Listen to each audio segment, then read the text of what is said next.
Welcome back, y'all. On a recent Texas music scene taping session, we sat down with Zac Wilkerson to discuss his 2020 album, Evergreen, recorded at Yellow Dog Studios in Wimberley, Texas, with Adam Odor producing. Check it out.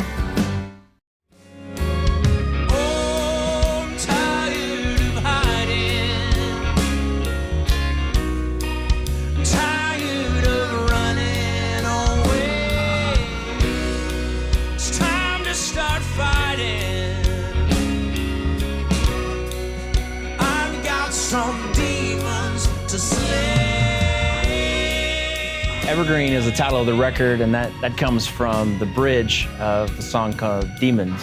And it just says, silly me, thinking we could be evergreen.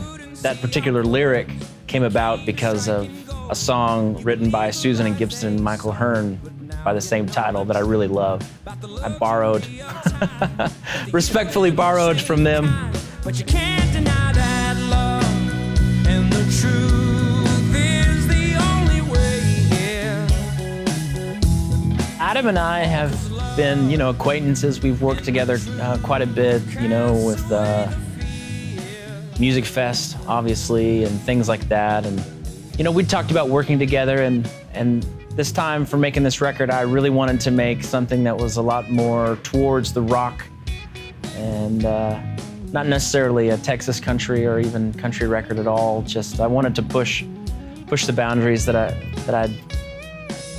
I'd been inside before, and I got with Adam, had a handful of songs. We met in October and listened through some stuff and decided, yeah, we could make this happen. We did the 12 tracks on the record in 3 days at Yellow Dog in Wimberley, and basically tracked the whole record pretty much live.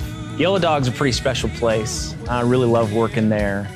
In Wimberley, you're kind of, you're not in the middle of nowhere, but you're out, you're out there in the sticks a little bit on the banks of the river, and in this old house.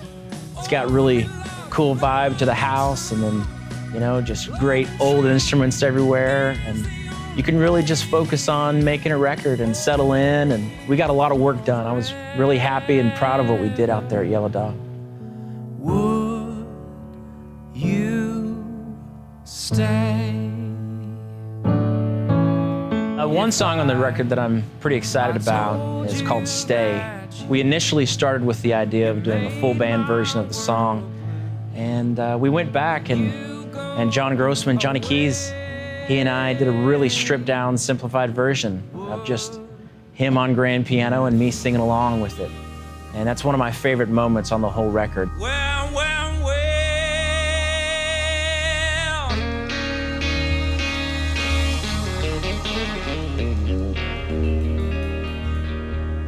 The way the record starts is with an incantation.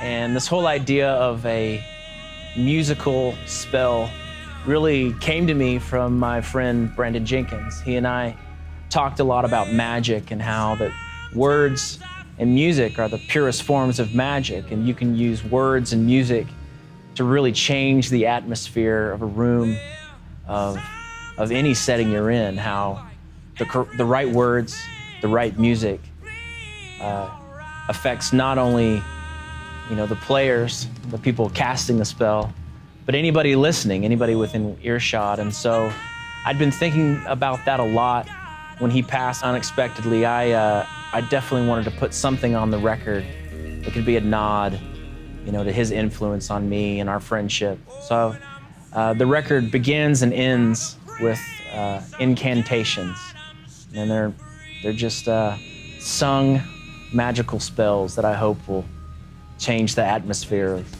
of whoever hears them. Better give your heart to love, or the world will steal your soul. Give your heart to love, or the world will steal your soul. In Deep Ellum at Blue Light Dallas, I host a songwriters only open mic every Monday. I'll play a few songs to open up, and then we hand it over to songwriters from all over the state and even outside of the state. We've had guys drive in from Oklahoma and Louisiana. It's really important to me to give people a stage, give people a platform to share their music. In 2011, a friend of mine tricked me into entering the Blue Light Songwriters Contest in Lubbock. and I eventually won. In April 2012, I played Larry Joe Taylor's on the Allsop stage. And in September 2012, I quit my last day job. And none of that would have happened if someone didn't give me a shot. Someone didn't give me an avenue and a platform to share my music. So I really want to pay it forward, and I want to give other people that same platform. Well, I got no gas in the gas tank, baby, and I'm running low on fuel. But I got to do what I got to do just to bring it on home to you. Oh, gonna bring it on home to you. I hope people like Evergreen, obviously, but at the same time, I really wanted to make a record that says something. It's pretty easy to write songs just for writing songs' sake, but it's harder to write songs that can really impact people. And I've been fortunate on some of my previous projects to have songs that people really latched onto and became a